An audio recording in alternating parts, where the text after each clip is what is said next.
नमस्कार, मैं डॉक्टर रूपा चक्रवर्ती मेरे चैनल पे आपका स्वागत करती हूँ।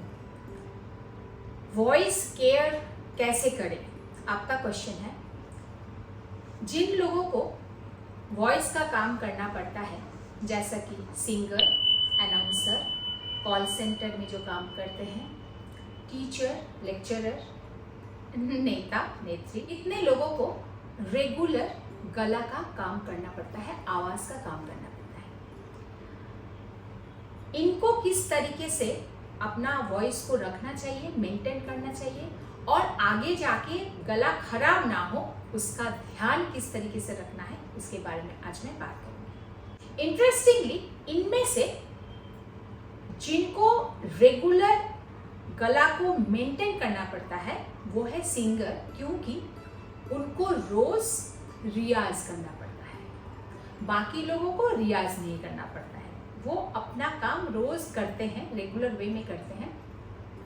लेकिन हमें अच्छा गाने के लिए हमें रियाज करके ही हम गा सकते हैं, इसलिए हमें रोज गला को यूज करना पड़ता है। तो वैसे ही जो सिंगर होते हैं उनको कुछ ज्यादा ही ध्यान रखना पड़ता है अपना आवाज का। मैं एक बात हमेशा सोचती हूँ कि जिस तरीके से हम पैसा खर्च करते हैं, अगर मेरे पास 1000 रुपया है और उससे मुझे पूरा दिन चलाना है, तो मुझे पूरा कैलकुलेशन करके मुझे उसको खर्चा करना है। किस तरीके से, कहाँ पर मैं कितना खर्चा करूँ, मेरे को ट्रैवलिंग में, ब्रेकफास्ट में, डिनर में, लंच में, वगैरह वगैरह। ठीक उसी तरीके से अगर आप बहुत माइंडफुली अपने आवाज़ को खर्च करेंगे, तो आपके पास थोड़ा बहुत कुछ बच भी सकता है अपने फ्यूचर के लिए। है ना इंटरेस्टिंग? अभी सुनिए।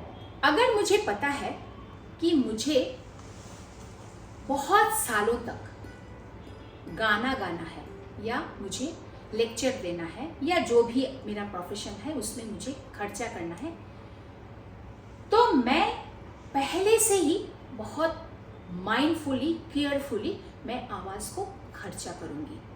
देखिए, सभी चीजों का ना एक एक्सपायरी डेट होता है।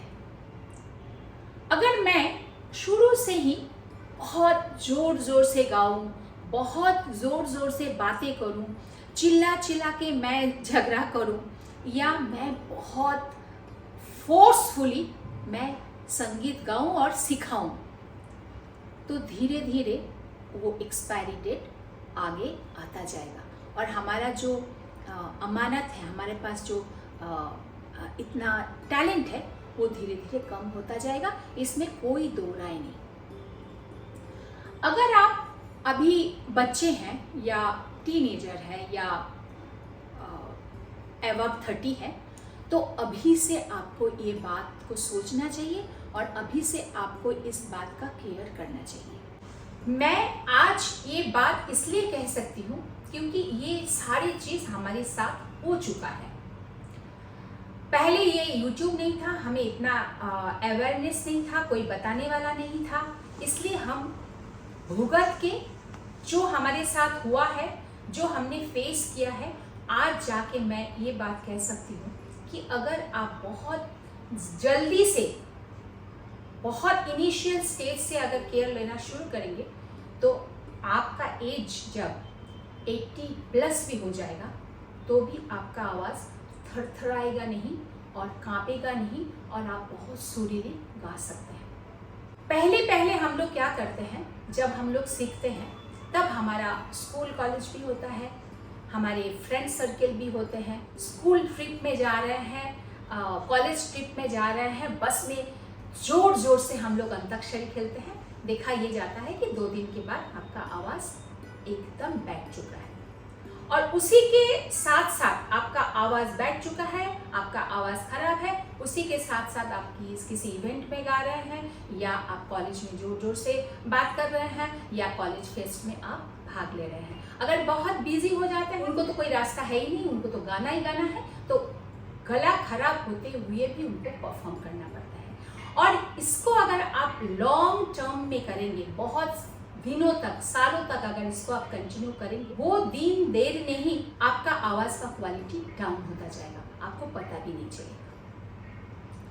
इसके लिए आपको थोड़ा सा समझ के खर्चा करना है। कैसे?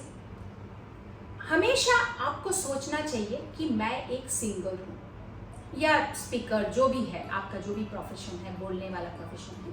मैं खासकर सिंगर्स के लिए बात कर सकती हूँ क्योंकि मैं खुद सिंगर हूँ। पहले से आपको सोचना है कि पूरे दिन में मुझे कितनी बातें करनी है। अगर आप 1 घंटा, 1.5 घंटा, 2 घंटा रियाज कर रहे हैं, रियाज आपका पहला प्रायोरिटी होना चाहिए कि मुझे सबसे ज़्यादा उसमें फोकस करना है। मैंने रियाज कर लिया, उसके बाद जितना टाइम आपको बचा है उसी टाइम पे आप कम से कम बात करिए। कभी कभी ये रिसर्च में बोला गया है, अगर आप कम बात करते हैं तो आपको बात करने का क्षमता या क्लैरिटी या बात करने का स्टाइल बदल जाता है या कॉन्फिडेंस कम हो जाता है। ऐसी बात नहीं है। आपको अगर बात करना है तो आप क्वालिटी बात करिए, क्वांटिटी नहीं। आप कोई भी स्पीकर को सुन के उनके जैसा बोलने की कोशिश कीजिए, या आपको अगर कुछ पढ़ने का है तो आप पढ़ सकते हैं, लेकिन आपका वॉल्यूम कम होना चाहिए, जोर जोर से नहीं, क्योंकि ऑलरेडी आपने 1.5-2 घंटा आपने रियाज कर लिया है। मैं ये स्टूडेंट्स को कहना चाहती हूँ, क्योंकि कुछ स्टूडेंट्स ऐसे होते हैं कि बहुत फोकस्ड होते हैं, वो गाना भी बहुत अच्छा गाते हैं, मानो वो स्पीकर भी है, वो अपने फ्रेंड्स सर्कल में बहुत चीयरफुल एक पर्सन है, बहुत बातें करता है। स्टूडेंट्स अगर इस तरीके के फ्रेंड सर्कल में वो मिलते हैं तो बहुत अच्छी बात है, सोशल होना कोई गुनाह नहीं है, लेकिन उनको अपना कैपेसिटी को ध्यान में रखना चाहिए, ताकि जोर जोर से बात ना करके आप बहुत अच्छे से, बहुत क्लैरिटी के साथ, स्पष्ट तरीके से अगर फ्रेंड्स के साथ बात करेंगे तो उतना ही इम्पैक्ट पड़ता है जो बहुत जोर जोर से या बहुत फास्ट बात करते हैं, क्योंकि ये एक स्टाइल है। उसके अलावा फोन पे बात करना, हालांकि आज के जो जनरेशन है वो बहुत धीरे धीरे, बहुत स्मार्ट है, बहुत धीरे धीरे अपनी बातों को छुपाने के लिए बहुत धीरे धीरे बात करते हैं, लेकिन मैं यहाँ पर कह सकती हूँ कि कुछ बच्चे या बड़े भी, बड़ों को भी मैंने देखा है कि दिन भर लगे हैं फ़ोन पे बात करना, जोर जोर से बात करना। मुझे लगता है कि ये वॉइस अब्यूज़ है। एक और पार्ट है आपके आवाज़ को केयर करने के लिए, वो है मेडिकल ग्राउंड। जैसे कि बहुत कॉमन जो 2 डिजीज़ है, एक है फेरेंजाइटिस और एक है टॉन्सिल।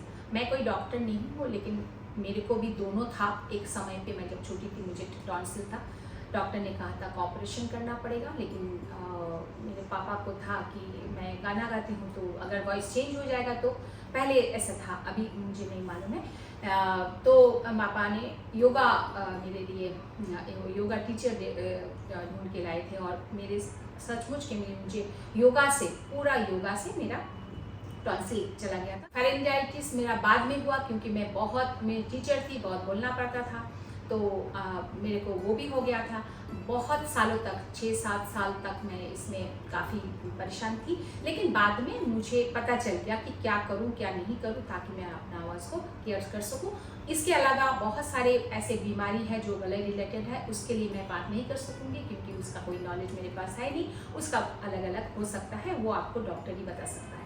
लेकिन अगर आपका आवाज़ खराब हो जाता है, मैंने इसके ऊपर भी वीडियो बनाया है, मैं फिर से दोहराना चाहती हूँ कि अगर आपका आवाज़ ख़राब है तो 2-3 चीज़ें आपको करनी है। पहले तो गाना या रियाज करना या बात करना स्टॉप करना है, गर्म पानी सिप कर के पीना है, ठंडा चीज़ों का अवॉइड करना है, जैसे कि आइसक्रीम, ठंडा दही, चटनी वगैरह, ये सब थोड़ा अवॉइड करना है। कुछ लोगों को ऐसा है कि तीखा खाने से गला खराब होता है, लेकिन मुझे इसका कोई अनुभव नहीं है, क्योंकि सुना है लता मंगेशकर जी ने रोज एक मिर्ची खाते थे, हरी मिर्च खाते थे, उनको बहुत पसंद था। पर एक्चुअली देखा जाए तो अगर आपको दूसरा कोई प्रॉब्लम नहीं है तो मतलब तीखा से कुछ होता नहीं, लेकिन हाँ ऑयल से होता है। बहुत बड़ा एक शत्रु है हमारे सिंगर्स का, वो है एसिडिटी। मैंने ऐसे भी देखा है कि हाई एसिडिटी के कारण उनके गले से आवाज़ ही नहीं निकलता है। तो ये बहुत एक मतलब बीमारी कह सकती हूँ। तो एसिडिटी से बचना चाहिए। इसमें भी आपको थोड़ा सा माइंडफुली अपना खाना पीना, योगा, एक्सरसाइज वो भी करना चाहिए।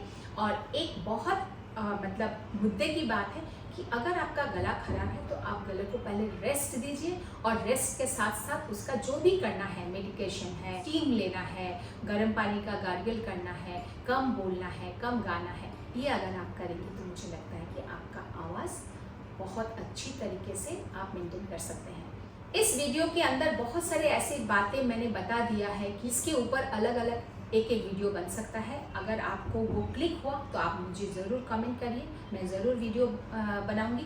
मैं थोड़ा सा इसको कंसाइज करने की कोशिश की, क्योंकि वीडियो बहुत लंबा हो जाता है तो आपका शायद इतना काम नहीं आएगा।